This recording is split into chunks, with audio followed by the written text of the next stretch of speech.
So what we're going to talk about from now till lunch is information analysis.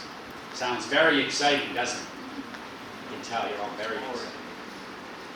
What we're going to try to do is show you some of the things on board a vessel. We've talked about the AREP a lot, so we're going to leave that a little bit behind us. Brandon showed you how we're going to get on board the vessel, how we're going to do it safely. Get on board the vessel. There's a whole lot of records on board a vessel.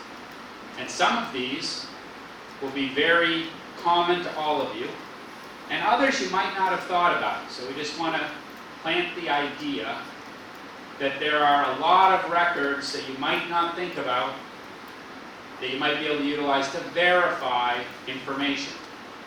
Okay? What we want to do is compare. The one thing that is challenging for anyone that breaks the law is if you're going to lie about something, the more places you have to lie, the more likely there's going to be a mix-up. There are a whole lot of records on a vessel that if you compare them, would tell you if there's something strange going on. Okay? So, whenever we do a boarding, whether it's for port state measures or even just a routine fisheries inspection for your own country's vessels or a foreign flag vessel, but particularly under port state measures, a foreign flag fishing or fishing support vessel, these are the things that you really need to be checked. Okay, we need to have that information about the vessel, its flag state, registration numbers, permits. Okay, but you need to also, when you get on board, get information on the vessel master and the crew. Who's on board this vessel? Who's responsible? The vessel master, right? Vessel master, you want to make sure you have very good information. He's the one responsible for the actions of that vessel. Okay, and everything that happens on that vessel.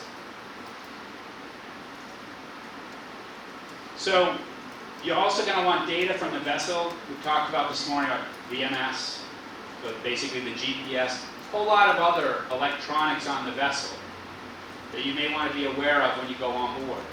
How many of you have boarded a large foreign flagged carrier vessel, for example? That's it? Come on, I know there's others. How big is large? Fair question. All right. Let's go with 50 meters or larger. How's that? Carrier vessels. Okay. How about large fishing vessels? There's a processing vessel, a large fishing vessel, large seiner. Anybody? Okay, a few of us.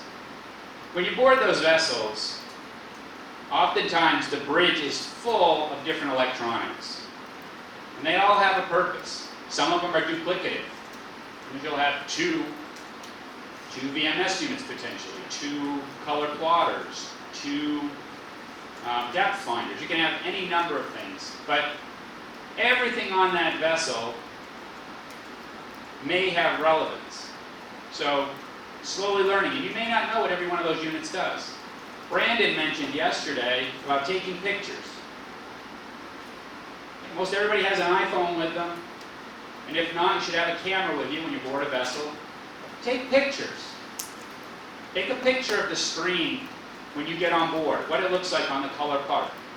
You may not know exactly what it means at that moment, and you may not know how to, say, interrogate or find additional information in that unit, but you don't have to. If you preserve the information as it was when you got on the vessel, you've got that information. Okay? So port state measures puts a lot of burden on inspectors, and it feels like a whole lot of things you need to know. The point is collaboration, cooperation, information sharing. You don't have to know everything. When you go on board the vessel, you'll have the advantage of whatever was reported in the AREP. If they were operating in an RFMO, you would want to do your homework and get the right conservation measures for the RFMO for where the vessel was said to be operating. But you don't have to memorize these things. You don't have to know off the top of your head every conservation measure from every RFMO. Absolutely not. But if you do a thorough inspection, and we'll talk this afternoon about filling out the inspection report, but if you do the full inspection report, do a thorough boarding, and capture the information from that, then you'll be doing your part of port state measures. And then the discussion with the flag state, the RFMO, others may find the information you collected actually shows some evidence of IUU fishing. You don't have to know that yourself every time you board a vessel. And that's the concern that I think a lot of inspectors get when we throw all this information at you. It's like, how can I possibly know all of this? You don't have to. You have to do your best to do a thorough inspection, gather the information required by Annex C, which is a boarding and inspection report. You take some photos, photograph some of the documents, do your homework with the AREP before you get aboard the vessel. That all becomes a package. And as Catherine said, who's required to take enforcement action if you don't have any national law that the vessel violated? Somebody? Flag state responsibilities. So your boarding and inspection report, your information analysis, goes back to the flag state. So what we're trying to do is help you do a thorough job. Because now you're providing that to another country. And as Catherine pointed out in her presentation, if you don't get the information and do a thorough job the first time and get off the vessel, you don't get a second chance necessarily. Maybe the vessel will be in port for 3 days and you can go back and follow up. A lot of times it's going to be gone after you leave. So do a thorough job, gather the information, take the pictures, as Brandon mentioned, preserve what you can. Brandon will talk about evidence collection this afternoon. You may be collecting evidence for the flag state to act on. So you just want to do a good job. That's all. We've covered all this.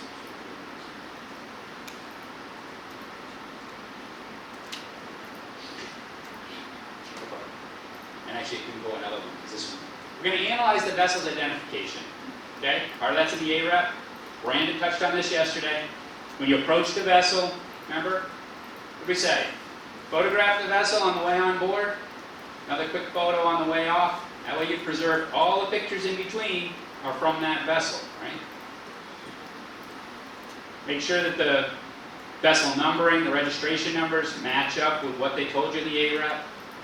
Okay? If it doesn't,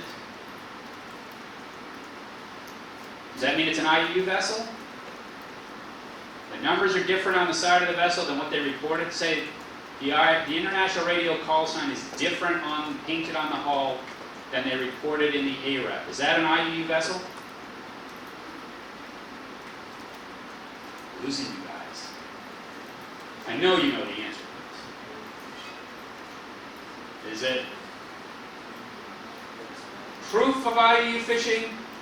Is it something that should raise a flag to you and alert you to dig deeper? Go with me. Dig deeper. Okay? In this case, you're going to see the international radio call sign is going to be painted on the hull, typically. The name of the vessel should be on the hull. The hailing port should be on the hull. In this case, I could not read that hailing port. Or the name. I'm not sure which it is. Photograph. I don't have to know. If I photograph the vessel and include that with my inspection report, if I have suspicions particularly, then it goes back to the flag state. They can verify some of this information after you've done your inspection. The other thing that you got to remember, no, you're okay, is those names, those numbers, the buoys on board. A lot of times they'll have the same information. Should have the radio call sign or the vessel name, something. So if you're boarding a vessel and you see different names on the fishing buoys than is on the vessel, dig a little deeper, right? Let's find out why. This case here,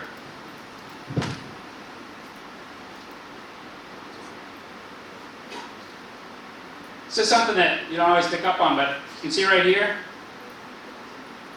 it's painted over. I want to ask a question.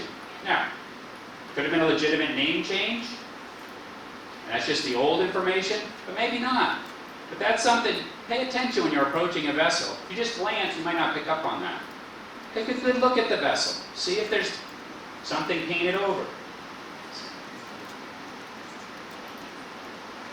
The other one's hard to see. Yeah, the name has changed. The name is painted over down here. Could be a legitimate name change. Could have changed flags, names, owners. But what are we going to do? Dig a little deeper. Let's find out why. Let's ask the question. Yes, sir. Because photograph, that vessel had some Chinese characters. Yeah, it had some Chinese characters on the back. So, I don't know Chinese. Neither do I. To ascertain the name of the vessel. So you dig a little deeper, right? It should be on the ARA. It'll be on the vessel documentation. Take a photograph. I don't know if this matches the documentation. If it's in Chinese characters. Okay, but thank you, Frank. This is where your Google Translate application might come in handy. Excellent. But you might be able to hold that up over a photo you've taken of it, and it might be able to say the name of the vessel. It's an option. It also comes back to, in your AREP, that you have a photo of the vessel potentially, and that's the same photo that you have of that vessel, so you've got a pretty good idea if that is the vessel. But, as Todd said, it comes back to the documentation as well. You need to be checking all of that. Thank you. Oh,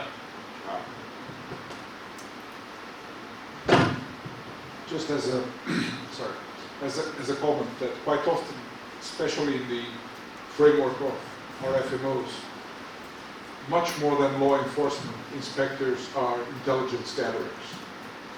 And if you look at intelligence, it doesn't matter what kind of intelligence. Quite often, the person that finds the vital key has no idea what the picture is. So that's why it's very important that you record those things, because you may not have the global picture, but someone at the RFMO, with the pieces that you pick up of the puzzle, plus the pieces picked up by another inspector in a completely different country, then a certain picture starts coming up. And in organizations like FFA, I imagine that is very, very important, because it's a big puzzle. It's full of small pieces, and quite often you only have the four corners of the puzzle. So it's very important that you register as much information as possible, because it may look irrelevant, but someone else may see a bigger picture when those irrelevant pieces get together. thank you. That's actually both very good points. I'd forgotten all about Google Translate, so that's an excellent option. But the reminder, the reminder that you don't have to know everything about everything. You need to do a thorough inspection. That's what Port State Measures asks us to do. That's what we're doing. You don't have to know all the answers. And as Joao pointed out, it's going back to the flag state. Remember, inspection report must be shared with the flag state. It goes back to the flag state. They may find a violation of their law or of an RFMO that you missed because you properly documented and did a thorough inspection. And that's what this is all about, is how do we do a thorough inspection and document our findings? Catherine. So this is a picture on the left from our port in American Samoa, and this is how often vessels were coming in with these markings. So most of the RFMOs that we've been talking about, and we hadn't gotten to it on this slide, but most of the RFMOs have marking requirements. So in this case, that lettering was in did not follow the WCPFC marking requirements. For us, this is a minor violation. At that time, we document it, we say it is in violation of this measure, and we have worked very closely with the flag state of that, with the flag state, not a flag state of the country, with that flag state to correct this. In this slide as well, you'll see other examples of marking that does not follow the regulations. So most RFMOs have marking requirements, and in that case, it was not in compliance. Remember, who's responsible for enforcing conservation measures on vessels?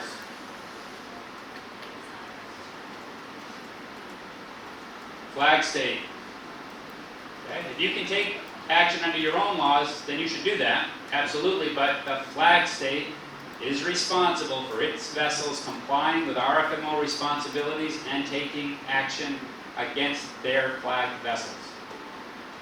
Okay? So we're all working together.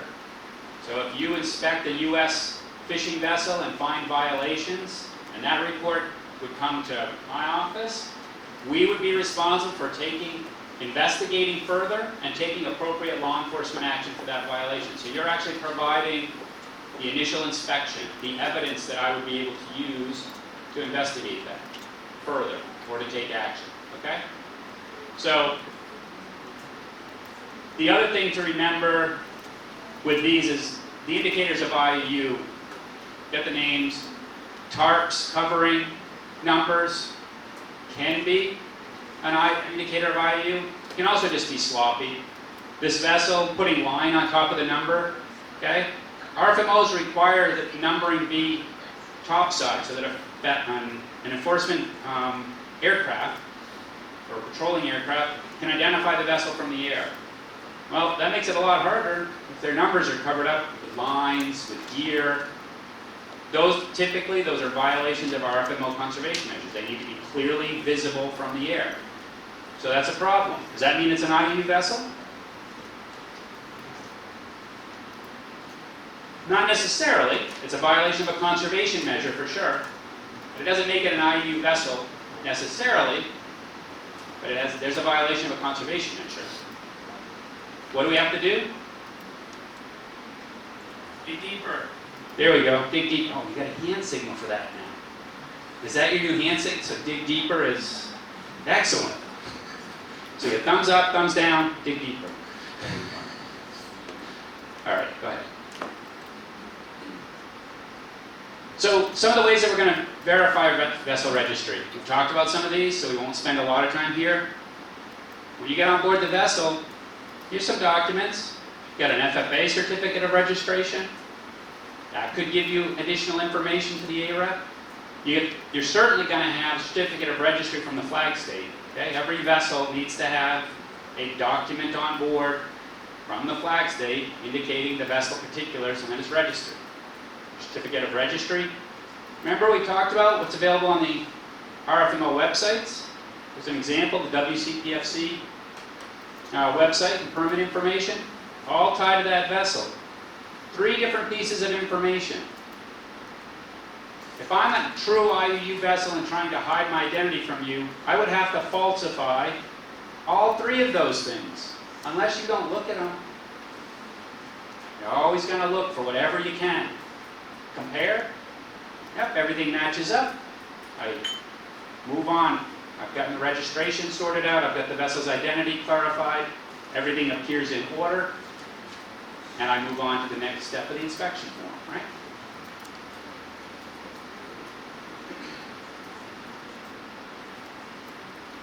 So the other thing I mentioned before we need to do, you got to identify the vessel master and the crew.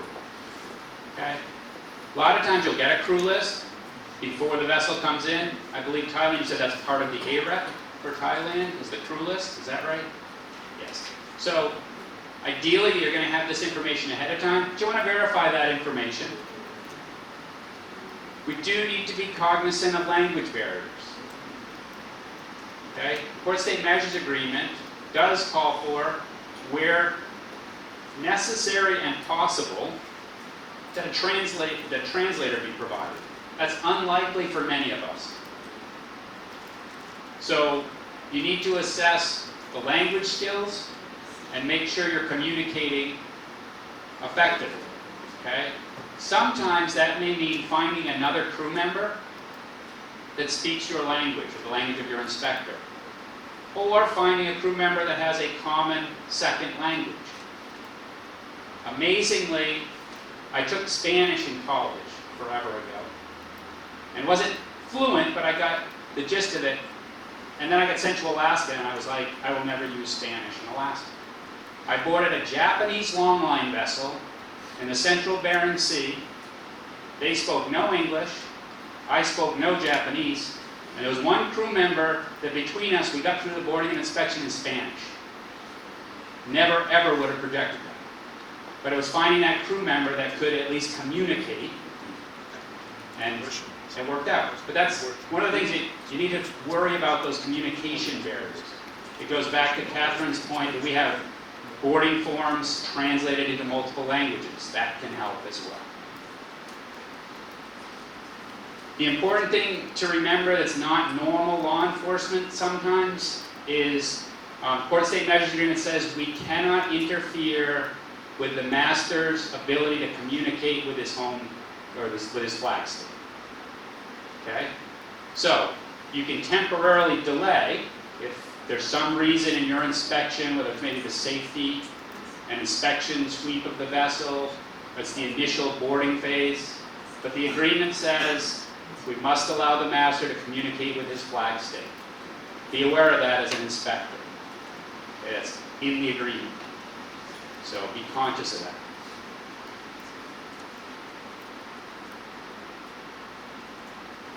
So vessel ownership information. Why is vessel ownership information important? Why do we care who owns the vessel? Somebody's got to help me out here.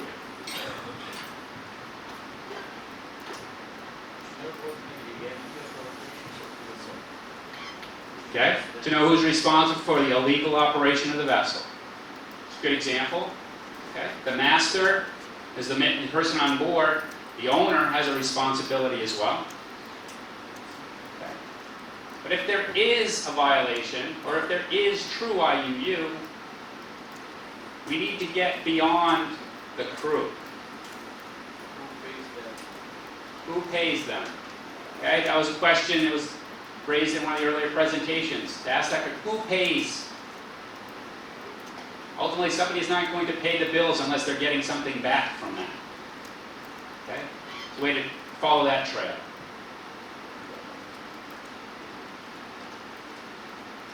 We're going to let you go for lunch here momentarily, but these are some of the things that you can do to get the crew. Make sure, one, for safety purposes, you want to know everybody on board, right?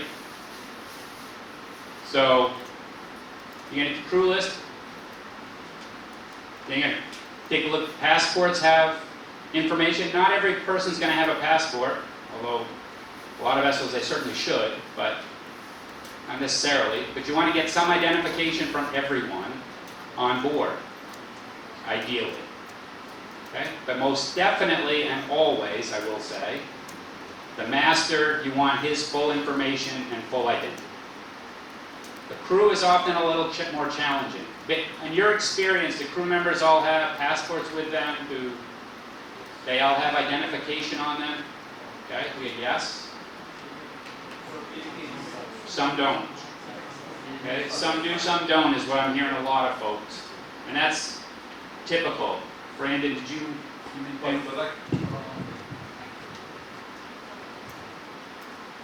Like I said, you're gonna board with immigration, customs, so you're gonna share the information. They're gonna look at the passports because they're the experts, okay? And you're there to identify the crew, which passport is for which crew. So immigration will you share and you work together, like what you told me, and you verify that everybody's on there. So just for verification. Yeah, and depending, sometimes they may not have passports at all. Is there other comments? Sorry? Siemens? Siemens, well, okay, so that's something I'm not familiar with, so maybe you can explain that to me. Sounds like others are familiar. Yeah, sometimes in the Philippines, the crew of the international vessels have seaman's book. So we sometimes require them to have as one of the requirements to show us the seaman's book and the list of officers.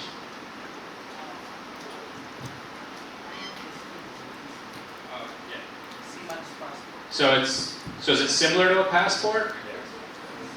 Is it identification of that crew member? Okay.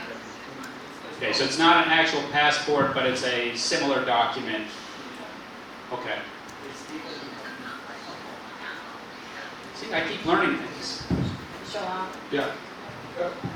It was very common until, let's say, 20 years ago, especially in the North Atlantic, that sailors, both merchant marine and fisheries, would just have their own seaman's book. And that was a national identification, internationally accepted. Because more and more of the crews are now replaced and they travel by air, obviously it became more complicated to use because of visa restrictions and all that. So, but if they don't have to travel by air, some of those countries, that's probably why sailors for countries like the Philippines use it, is because they go to port, but quite often they don't even leave the boat. So, and then they only go back to wherever the vessel is based. So it really depends if they're traveling by air or not. But even in Europe, you still have those documents. It's like the individual professional document. So, Yeah, so I agree totally with that last statement. I think the point is for us, especially I work with immigration side. So basically, as long as they don't land, so that is the point. Whether the crew is allowed to land. So whether or not they take a plane, I mean usually they take the plane because that's the easiest way to get back home. The bottom line from this is, whether it's a passport or a seaman's book or some other identification, ideally you want to get identification from all the crew.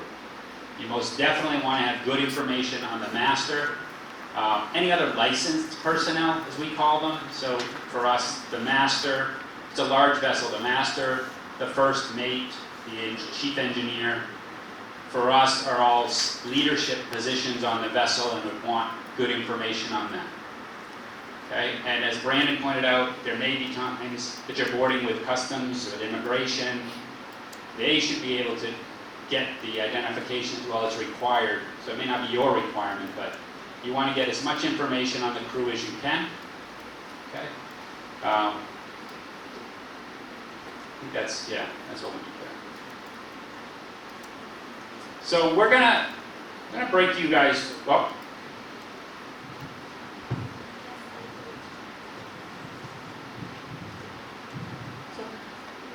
Do you have the public source or website or reference to check the master and crew who are related to IUU activity? Good question. Is there a... Oh, go ahead. I don't believe right now there is a current list of, I guess, people that would be considered linked to IU fishing. I do know that the Pacific Islands Foreign Fisheries Agency is looking into a persons of interest list, and that would be shared amongst members and cooperating non-members. That list would highlight people that have had links to IU fishing, as well as, I guess, people that have been crew members on IU vessel or people that may have suspect compliance history. This is still very much in the workings. It's not a completed, I guess, database right now, and there's still a lot of privacy matters that need to be worked out in relation to this. So, no, There is not right now, but there may be in the near future. But as I said, privacy is a very big issue in relation to this, because, as we know, everyone has the right to their privacy, even when they have been involved in IE fishing. However, when someone, and I can speak on behalf of Australia, I can't speak for everyone, when someone has been prosecuted in Australia, the legal matter is public information. So that person's, I guess, resultant court case is there available for people to look at for the public. So you could look in to see if there's any of that sort of history, but probably the best way is through our information sharing networks at this point in time. Talking to Interpol has a pretty good list of things like people who may be associated with IU fishing, or companies that may be associated with IU fishing. But that's still very much a work in progress.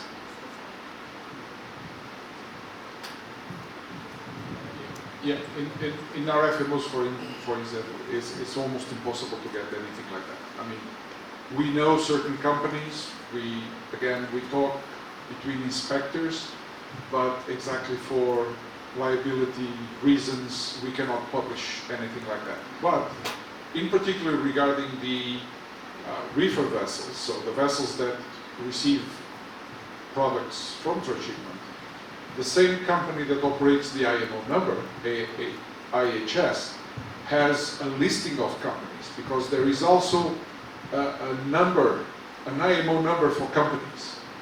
So you can relate certain companies with certain vessels. It's not the full picture, but it quite often gives you an idea of who's behind what, because then you can sometimes establish the links between the owners of the fishing vessels and the owners of the cargo vessels that operate transshipment. So, and remember, you always can go back to either the flag state may have information on a vessel master, or if the vessel master is of another nationality, you can go back to their national fisheries and have it run. Like, for example, I can run anybody through US systems and know if anybody has a criminal history or violation history even within fisheries. But I can only do that for US citizens. So theoretically, if you had a US captain on a vessel that came into Thailand, you could request that information back through me. I may not be able to give you specifics because of the confidentiality, but I could probably tell you if there's a violation history or if there's any indications, and I might be able to help you with specific areas to focus on. I sense that people are ready for lunch, or if anything, just to get up and go outside. Oh, one question.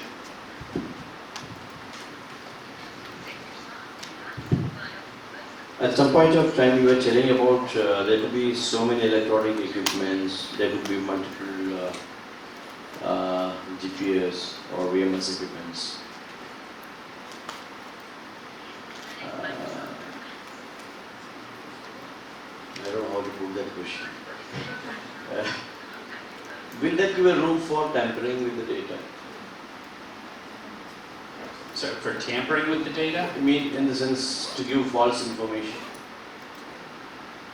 I mean, they could. I'm not sure if I understand your question. I mean, our pitch there was with multiple pieces of electronics that you've got a lot of places you can verify what's in the logbook. It's easy to write down a false position, but as Brandon pointed out, like the color plotter on the vessel can ideally give you a history of where the vessel's been. If they don't match, or if the VMS positions don't match, or even if the AIS positions don't match with what's in the logbook, it's that indicator of you should do something else, which is dig deeper. Thank you. You're gonna hear that a lot. Just good answer for like, if you just are not sure what to say, try dig deeper if you just want to try an answer, because that's likely the rest of the afternoon is going to be, how do we dig a little deeper? How do we go beyond? How do we realize that we need to look a little closer at something? You don't have to do that on every vessel. Some vessels, everything will line up, so remember that. We're focused on those true IUU vessels and giving you the tools to detect that, okay? Obviously, the certificate of registration, talked a little about this. This is the official document all vessels should have. Unfortunately, we have to black it out. Our confidentiality requirements don't allow us to show you an actual, like, identifying information, but this is what a certificate of registration would look like. This is an FFA vessel register. That could be something that any vessels fishing in the FFA region would have on board. That's where they came from.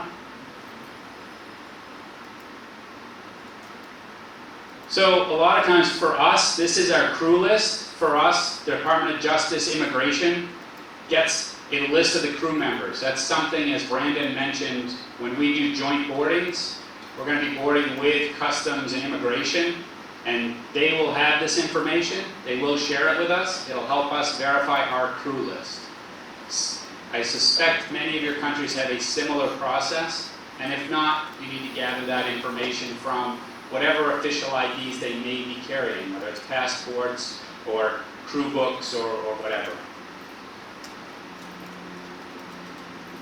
So the ship's particulars are going to be available on the vessel, or they should be. And it should raise questions in your mind if there aren't documents that show you the details of the vessel, including the IMO number, any other official registration numbers, length, holds, everything else.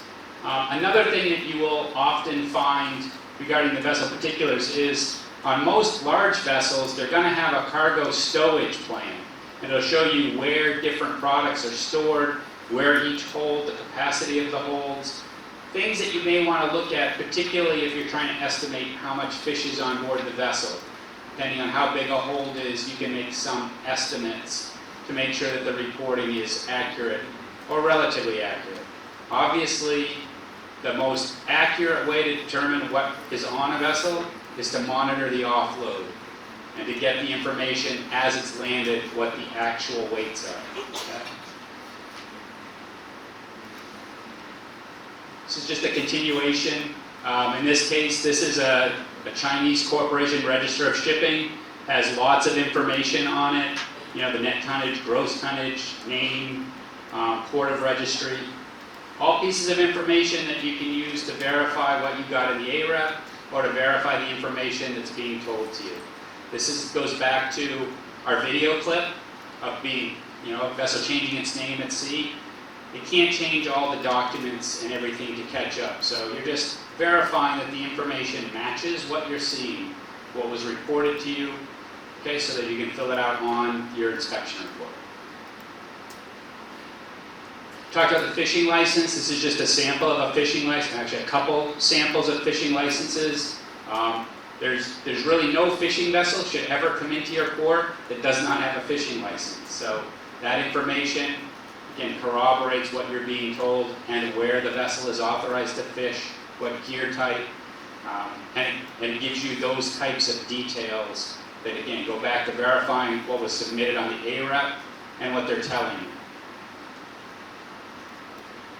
Another example of a fishing license here. This one's from the Federated States of Micronesia. And each fishing license is going to be slightly different. And as you saw in the exercise that Thailand did on Tuesday, there are different types of permits, but the information on them is generally the same. So you just be prepared to see different licenses, but they're all going to have that same basic information of the vessel specifics, where the vessel can fish and operate, and what they're authorized to do. Most importantly, and oftentimes we'll see unsigned documents. So they'll make a fake document, it'll look exactly like this, but there's no signature. So if it hasn't been signed by an authorizing authority, that can be an indicator. So you want to make sure that they're signed documents if they're required. So all the vessels are going to have a catch report. Okay? I mean, it's kind of like a basic document of the fishing industry, is they need to know how much fish they've caught, where they've caught it. That's normal operating procedure. So to have anything other than complete records of their catch should raise flags and may make you want to Dig a little deeper. Come on. You guys are killing me. Right, so this is an example of a logbook. This is a South Pacific Regional Longline log sheet. So this is just one example. This is just a little better example of actually what's required. This is a South Pacific Regional purse seine log sheet. Again, logbooks and fishing records may look different in different parts of the world, different RFMOs, different vessels. The information is generally going to be very similar. So it's where they set the gear, when they set the gear, where they retrieve, when they retrieve the gear, the harvest level, what did they have on the catch. So these types of records will tell you, were they fishing in a closed area? Were they fishing in an authorized area? Did they exceed their quota potentially? But again, you're just looking at these documents to verify, most importantly, were they fishing where they were authorized to fish? Okay. Another example? This is just a little closer picture, but again, these will be in the PowerPoint, which is why they're here, but to give you examples. But they're all going to be relatively similar. You'll want to look at their fishing records. Okay? Here's an example of an IOTC log sheet. It's obviously, I know you can't read it from there. It's basically the same information as was on the previous one, different format, looks a little different, same information. If you're not sure what you're looking at is real, the reason why we have the web link there is the RFMOs have templates of what the log sheet should look like. So for those of you that are not used to inspecting foreign flag vessels that have all these new documents on them, you can go to the RFMO websites and see if their logs contain the required information. See, and in this case, we've got also on the left the Philippine log sheet. I assume that it's current and recent, but let us know if that's not an accurate reflection. Okay. So that's good for us to know. Thank you very much. The ship's log. Okay, the ship's log is going to have your basic information in it that could be useful for you verifying the vessel's activity.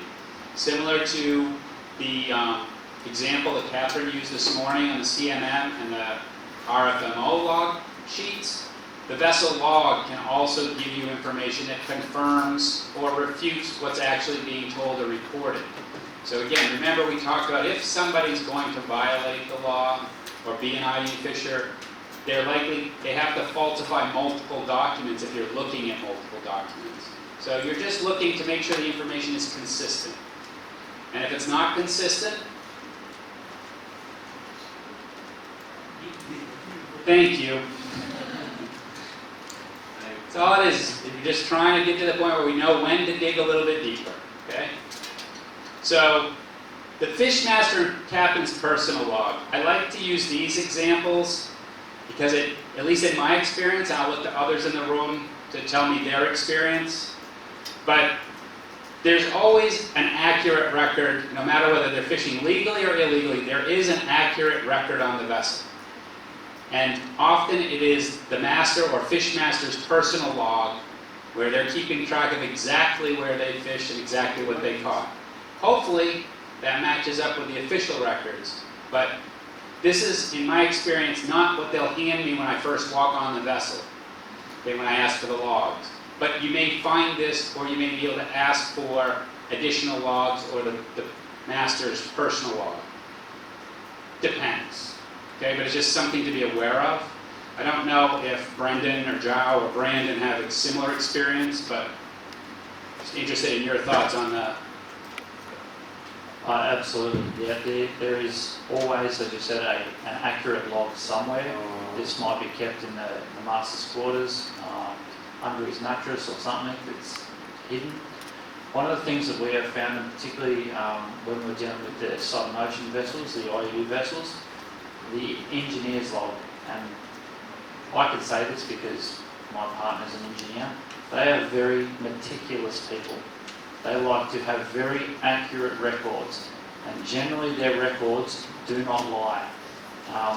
They might have two records, but they will definitely keep an accurate record somewhere. So the engineer's log is certainly something to look at because it will say when the fishing vessel was actually setting gear, hauling gear, refueling, all those certain things that can point towards, as Todd keeps saying, for you to look and dig a little deeper to find some potential engagement in IU fishing.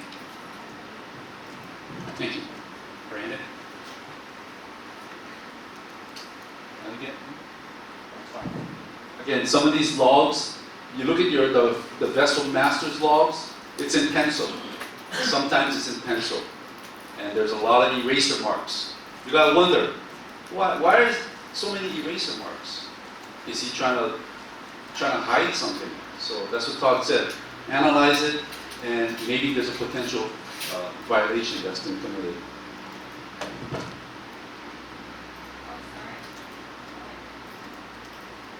Nor do I. Okay, so this one, thanks to Brendan's reminder earlier, this could be perfect for that Google Translate function on your iPhone. I can't read this. And in some of our fisheries, we'll find like the official log maybe in English, and then there's a separate log not in English, that when they come into our ports and we're inspecting. So this may be a scenario where you can use that Google Translate app, for example. It may also be, pick a photograph. Again, you may walk off the vessel not realizing, but you have the evidence, you have the information that the flag state could look at and say, this doesn't match up with the records in this other photo you gave us, so now they need to investigate. And they need to dig a little deeper to find out what was going on. But here's just an example of, actually, this is a personal log, a vessel's personal, master's personal log. And this is what we've been saying. Just evaluate and compare records. You want to get as many of the records as you can on board. You want to just look at them. You want to compare them. Look for signs that they don't cooperate. And again, the vast majority of vessels you'll board won't be IUU vessels and won't be having major problems. Okay? So what we're focused on is giving you the skill set and the recommendations of things to look at when you start seeing signs that something's not right. So you may not be looking at hundreds of records every time you board a vessel, but you want to be aware that these things exist and what they might contain, so that when you do board a vessel, and you're in your inspection, you know what records to look for and to ask for. Okay? So some other documents, I'm going to walk through these a little bit more and why these might be important. These would not necessarily be documents you would look for on a routine inspection. Okay? These might be records that you want to ask about or look for when you're digging a little deeper, when you're looking at signs of a problem. You may want to start looking at some of these things. We've already talked about the captain's notebook. There's also, similarly, a fishmaster's notebook. On some of the larger vessels, they will have a fishmaster who's responsible for the fishing operations. Well, the vessel master is responsible for the navigation of the vessel. We have this in some of our larger factory processors in the North Pacific, in my experience, where there's actually a fish master who's expert on the fishing grounds and the fish, whereas the vessel master is the expert on how to navigate the vessel and handle the safe navigation. Two different individuals, both may have records, and the fish master, similar to the engineer, will keep meticulous records somewhere of exactly when, where, and how much fish they harvested. Because it's his job, and he needs to know exactly where fish came from, where the hotspots are, and how much they took. And as we need to point out, IUU, keep thinking the I part, the legal part. The U, unreported or underreported, is a huge issue. So when you have inaccurate records where the vessel logs don't match what's on board the vessel, or when the fishmaster's log may differ from the official log, that could be that underreporting or that unreported. Okay? Still things we need to be concerned about. The engine room log, FAD log, fish aggregating devices, where they set them, how much fish they got.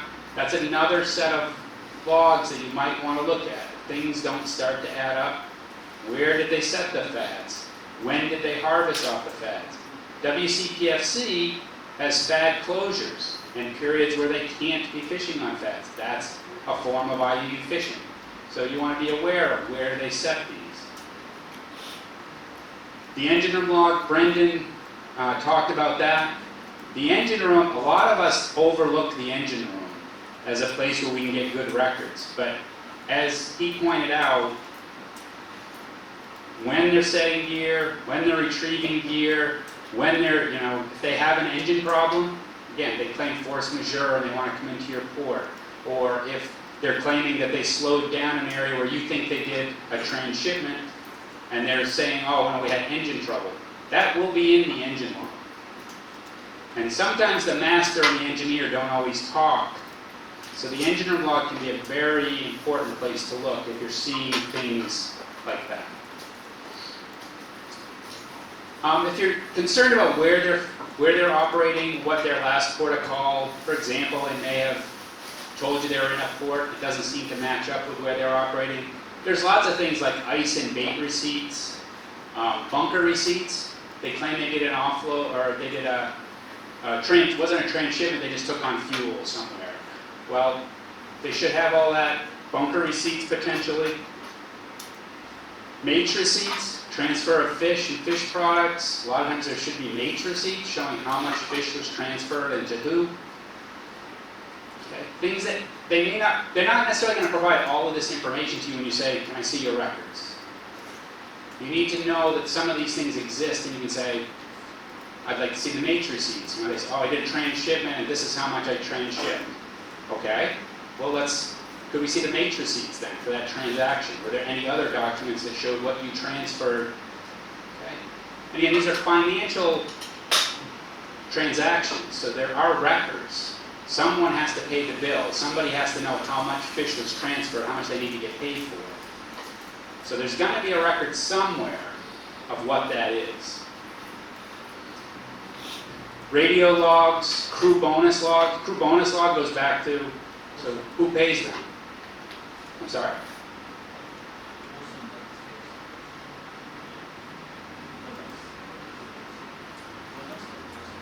Bonus. So payment. Yeah, I mean, and maybe that doesn't translate well. If there may be pay receipts or what the crew was paid, who paid the crew, how much they paid. A lot of crews get paid on a crew share based on harvest levels. So if there's suddenly crew members are seeing large bonuses paid to crew members, that may indicate a much better catch. If they're underreporting, may not match up. You may say, very large bonus for crew members that are getting crew shares based on harvest level, but so in other cases there may not be any pay receipts because they may be paying the crew very little. That may be the other end of the spectrum. But somebody's got a record of that as well. And the wastewater log, that goes with the engine room logs. That can be, if they had a mechanical problem, if they, had an oil issue, they had to dump oil or anything like that, those things can show up in a wastewater log. So any questions about some of the records or any ideas of other records that might be on a vessel that could be useful that we didn't mention? Any experiences in the room?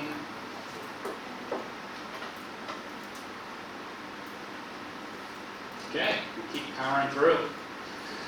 Hang in there. I can tell you're all just thinking of all the different things and how they all compare, right?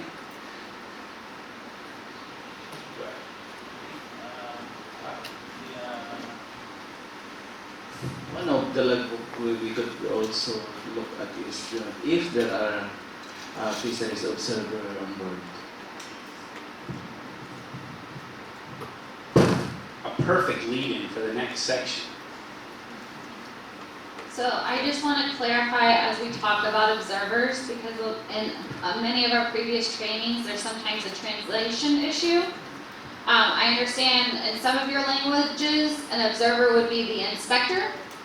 In this case, we're talking about the fisheries biologist on the board, on the vessel. On board the vessel. Yeah, on the board the vessel. That's that's who the observer is in this context, is that fisheries biologist, not the inspector. Thank you. Very important and Jack. Sorry, is the wording now, it's becoming a little bit more complex. You may have scientific observers on board, and you may have compliance observers on board.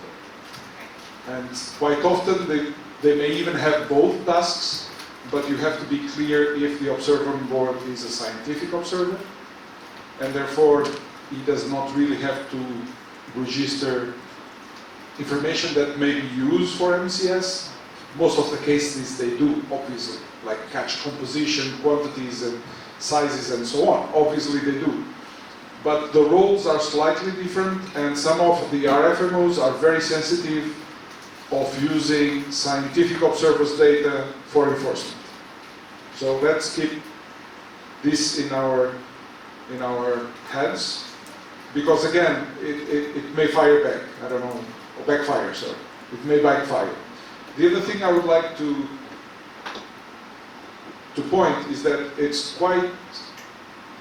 important sometimes to do a little bit of validation of the evidence, especially the cargo vessels. If they bring in different species, I would say that in the tuna world, things quite often become quite straightforward. If you have different species, and if the cargo vessel claims that it transshipped in subtropical Atlantic, and you look at the fish hold and you see very cold water species, something is really wrong. And the other way around. So those are things that we also have to look as evidence, is if the information they're claiming, it's validated by the species they have on board, for instance. Or they declare certain species that we know for sure it's not the ones that we saw in the fish hold. Because sometimes you have the same family of a species, that you have 2 or 3 species in very cold water, and another 2 or 3 species in tropical and subtropical water. So those are the little things that you also have to keep in mind. Again, if it's not a clean, same species tuna load, you have to keep in mind that sometimes you really have to look a little bit deeper. Thank you. Yes, very good points. Thank you very much, sir. But just like to inform you that I am a fisheries observer, a regional fisheries observer in the WCPFC. And my task as an observer is to record all activities of the vessel. Every time, every hour, I check the locations, and every time we put the latitude and longitude wherever we are. And if there are observations with regards to transshipment, we also record that. Also the operations and also scouting, we also record all that. And I think fisheries observer logbook is very much needed in our in this analysis here, in the inspection analysis. Thank you, and I think it does, as Joao pointed out, it differs from RFMO to RFMO. And some RFMOs are very sensitive to scientific observers being used only for science and not for compliance. And that's similar to WCPFC, which has both roles and the requirement to report violations of national law at CNAMs. In the US, our fisheries observers are basically mandated that their data, while they're out there for scientific purposes, anything they collect and anything they observe to be used for enforcement and compliance. So it's a very good point. Some RFMOs are very sensitive to that, and the observers thus are very sensitive. So you need to be aware of that potential difference. A couple things I want to talk about with observers, because I think they're in a very unique situation. I appreciate that you're an observer and you may be able to help me with this section. Observers are in a unique situation on a vessel. They're independent biologists. They're out there, and sometimes what they witness and what they're collecting can adversely impact the vessel. which makes them often a target maybe of ridicule, of harassment or interference at times. So we want to be careful that we don't, as inspectors, contribute to that, and also recognize that we board and inspect the vessel, we leave, the observer often has to stay there. So we need to base how we interact with the observer with that in mind. So what we advocate is interviewing the observer, looking at the observer's records, asking the observer to see the records. If they're a scientific observer, they may be resistant to providing those. So you may need to change your interview and not without the data, but ask them questions. But WCPFC, for example, they will give you the information and they will be able to tell you, but you don't want to do it in front of the master and the pilot house. You don't want to do it in front of the crew.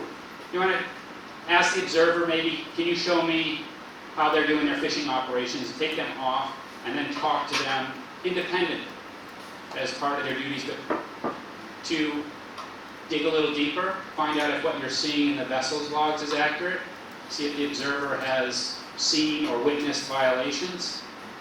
I'm going to ask you to add to that, and from your perspective as an observer, how would you advocate inspectors interact with an observer to make sure that the observer is not put in a bad position while they're on the vessel? You mind answering that a little bit? Actually, during my onboard observations, I don't, we don't have any inspectors coming over to our vessel. But if in case they need me as an observer, maybe I will show my logbox. The daily logbox is should be. But for my other notes, maybe it's my own notes, so it's my personal. So these personal notes, maybe it should be only reported to my office or to the fisheries observer program. Are there any other fisheries, former fisheries observers in the room, or others that have interacted with observers that have input? To add something, Brennan? I certainly, as a fisheries inspector, it's one of my first points of call. Once I've dealt with the wheelhouse and sort of had a bit of a look in the freezers, or even just had a bit of a chat with the crew, it's certainly one of the first points of contact to talk to the observer. As Todd said, you do not want to do this in a way that may compromise the observer, so compromise their safety while on board. So taking them, say, just to the aft of the vessel and just have a bit of a chat is certainly helpful. I've found out a lot of useful information. I've found out shark fin on board from observers. I've found out they've been doing discards. A lot of information that you don't readily have available because they're on the vessel the entire time. They are a very, very useful resource. And the other thing is that sometimes they speak the language of the master. So you can talk through the observer sometimes, which is quite helpful. You'll find that most of the observers, particularly within the Western and Central Pacific, have quite a good level of English. So therefore, but also speak another language. So often, because they're on that vessel, they regularly go out on Taiwanese vessels or whatever it might be. They've picked up a fair bit of language, and they can be very helpful for you. Excellent point, thank you. So, go ahead and add. I just wanted to follow up on the comment from the Philippines, and we definitely empathize that and understand that the observer's records are their personal records, and there are official ways where the observer reports that data, and then that gets turned into official observer reports. But in the case, like Brendan's saying, if there's shark fins on board or if there's another violation on board, sometimes the observers will allow you to take a photograph of their logs so that you have that evidence and you don't have to wait until the official reports are published. So sometimes if you have good rapport and good relationships with your observers that you work with, they'll let you take a picture of it in real time to use for your investigation. Yeah, and that's depending on the RFMO, the observer may be prohibited, particularly scientific observers, from giving you their logbooks, or it would make it impossible for them to do their job if you seized or took custody of their logbooks. These logs, for example, here's a WCPFC trip report, and then there's some additional, it walks through all of the documents. I'm not going to walk through each one, just to show you an idea of what they will provide. But the observer, for example, can point you toward, say, shark fins, illegal shark fins on the vessel. They just kind of point you in that direction. You can detect it on your own. Officer doesn't have to let on where they found that information and can go with that. But in other cases where the data itself may be important, it shows that the vessel is fishing illegally in a certain area or set on a FAD, during a FAD closure, those types of things, they may be more comfortable and it may be more appropriate to photograph with your camera while requesting the official observer records from the RFMO, which is how we typically work, either with FFA or sometimes WCPFC will request the records for part of our investigation after the fact. Brendan? Sorry, I just remembered a case where one of our officers was on the vessel in the Federated States of Micronesia, and they got on board a Persane vessel, and they had an observer on board, as they're meant to do in the WCPFC, and the observer pointed out that he observed them fishing on a FAD during a FAD closure.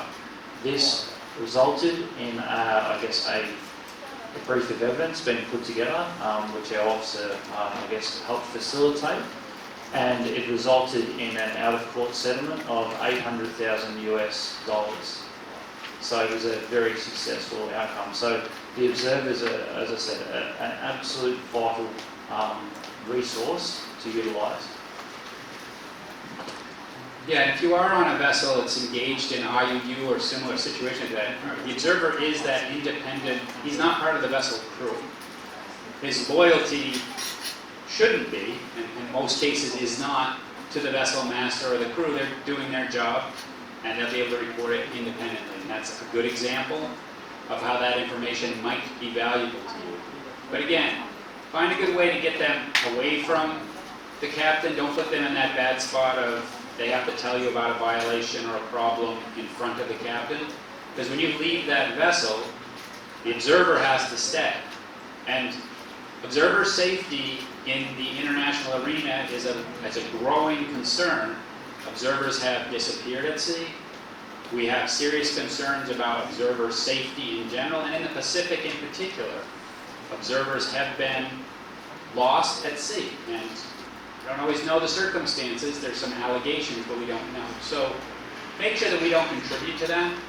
And the other thing is, if in fact it's a serious violation and you need the observer's information, you need to be thinking through and working out how we're going to get that observer off of the vessel when you leave with them.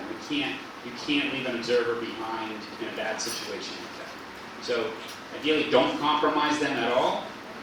And if it has to happen, there needs to be discussions going on between you, as the inspector, your flag state, and the RFMO, and the others involved to figure out how you're going to get that observer safely through their assignment or off the vessel. Yeah. Another insight on our part, because the systems that we are that we have in the Philippines, fish observers is able to transmit e-log sheet of the fish catch. So in this case, because BFAR is the head of the inspection team when an international vessel comes to port. So basically, the information that's being transmitted by the observer is already available on the system, even before the vessel docked on the port. So basically, we don't need to ask the observer personally, because the information is already there, where the location of the catch or the certain tonnage of or species or of fish, where it is located or where it is being catched. So if you could compare it to the log sheet of the Fishmaster. So basically, you will know if there are certain discrepancy onto the logs. Thank you. Okay, these are just examples. Again, I won't walk through all these, but this just shows you all the information that they're collecting. And this is, again, we're showing the WCPFC example, but each of the RFMOs has an observer procedure, observer forms, and observer reports. So there's something to think about, another source of information. We've talked about VMS. Again, you're comparing electronic information with what's in the logbooks, what's being reported. So we haven't talked a lot about these others, but I mentioned there could be a lot of electronics on the vessel. Brandon hit yesterday. One of the important things is take a picture of things that you're seeing when you walk on board the vessel. If you need additional data or historical data, that may be in the electronics. If you're not experienced, don't go trying to find the information. A lot of times you can just ask the captain, like, hey, can you show me, innocently, can you show me like how this works, or can you show me where some of these things, or where your fishing was last week, or the thing you have to be careful of is if you believe there's IUU and it's at a serious level, or you think you've got actual IUU fishing, you really don't want the master playing around with the electronics at that stage. You want to basically freeze the situation. Again, we've gotten to a place where we're pretty sure there's something going on here, and this is major. Then I want to maybe freeze the situation and see if I can't get, because we're talking port state measures, we're in port, somebody with experience in electronics down to the vessel, but as one not experienced in it, you want to just freeze the situation and not have them playing around with electronics, because it's often just a button push to delete the history on a lot of these electronics. So again, that's not every boarding at all. We've now elevated, something's not right, and I think that there's IUU, and there might be evidence in the VMS or in the color plotter which keeps track of where the vessel's been historically. Okay. Brandon, does that cover it? Okay. We've talked about this. We can beat that one up enough. And we have that as well.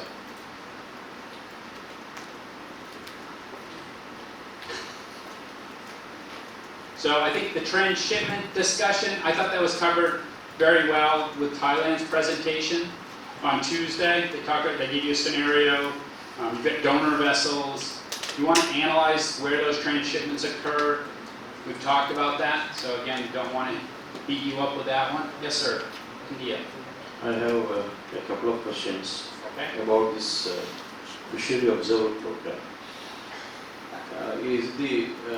Is the mandate of a particular RFMO, whether it is done voluntarily, or is there a compulsory frequency for that? In most of the RFMOs, the observer programs are compulsory. It may not be on every vessel, depending on the RFMO, but there's generally an observer requirement in each of the RFMOs I'm familiar with, depending on the situation. Some only have it for transshipment, they have transshipment observers.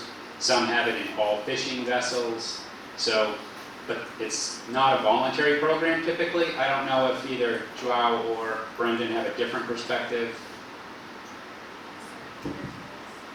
No, absolutely. It's compulsory on every RFMO that I'm aware of, and no vessel can refuse to take an observer if they are assigned for that trip to take an observer. So, and they must provide them with appropriate, accommodation, food, water, and treat them as if they're part of the crew. What is the duration of such programs, observer programs? How many voyages or how many months? So that is actually up to the individual. So really, an observer can make themselves available all year round, particularly in the Western and Central Pacific. I actually know an observer that went to sea for about 3 years. So the trips vary on that fishing vessel themselves. A fishing vessel that is probably of poor compliance standing and they have an observer on board are probably going to do a very short fishing trip, because once that fishing trip's over, the observer gets off the boat. But what we'll see from most observers is they'll do a fishing trip for the duration, and then they'll if the unload is in Suva, in Fiji, they'll just jump on another fishing vessel and out they go again. So it's, yeah, they're pretty consistently out on the water.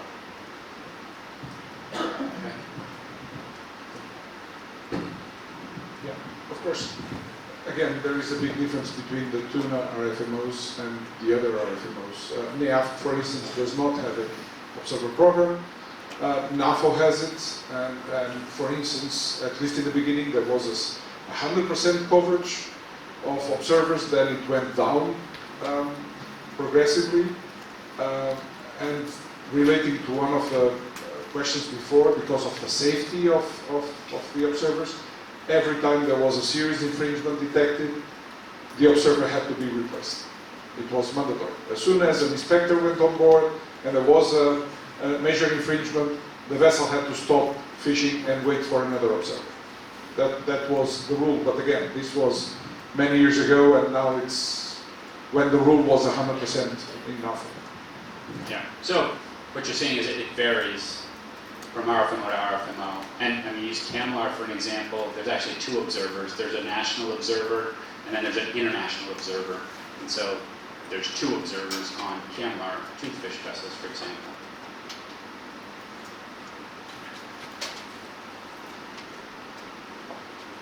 Yeah. Just a second. I'm trying to expedite us through this because I know we're behind a bit.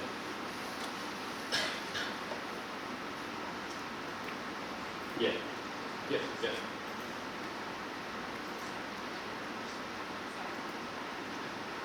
So, in looking at, again, port state measures, so bringing us back to fine, we're at port, we're monitoring the offload. This is where you're just going to be verifying. You can't do this at sea. Okay, so those of you that have done at-sea boardings and a comparison, you can't get an accurate assessment of what's on board the vessel when they're at sea, unless they're empty. But I mean, once they've got fish on board, you can't. The only place you can really do that is dockside. So making sure you have accurate records of everything that came off the vessel. And again, it's collecting information, doing a thorough inspection. All the records may be analyzed after the fact, or the flag state may find, hey, wait a minute, this vessel harvested more than we allocated them for quota. You're not necessarily going to know that as an inspector, so you're gathering the information, you're documenting exactly what was offloaded, you're comparing those records as best you can to see if it makes sense. Yeah, let's get this one forward. And we've been reviewing this whole time, so any questions on analyzing information, the different sources of information, or why we suggest you look at multiple different documents?